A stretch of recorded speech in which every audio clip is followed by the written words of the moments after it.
In this demonstration, I'm going to show you some of the low noise and high resolution capabilities of the 6 Series B MSO. Now I've got a Radio Shack inverter here with about 500 volts on the output. You can see it's a bursty signal. It's kind of triggering all over the place on all the different rising edges, so I want to try and stabilize that. I'm going to use a visual trigger to do this.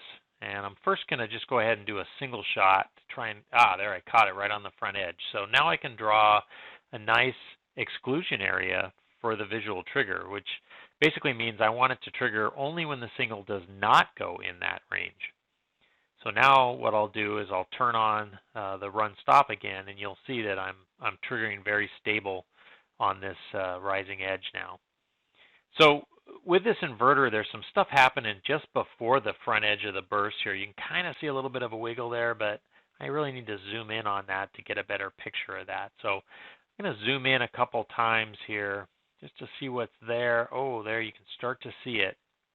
Zoom in a little bit more, maybe do a vertical zoom here just to make it a little bit taller and easier to see. Now that's 12-bit acquisition, so I've already got a pretty good look at this signal, but I don't have high res on yet. So let me turn high res on, and you'll see that based on my sample rate here, I can get 16 bits of resolution, and there the noise just goes away.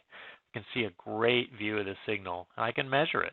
Like I can figure out what the frequency of that ringing is just by putting a cursor on there, and you can read out the 1 over delta T, which is about 6 kilohertz on this signal.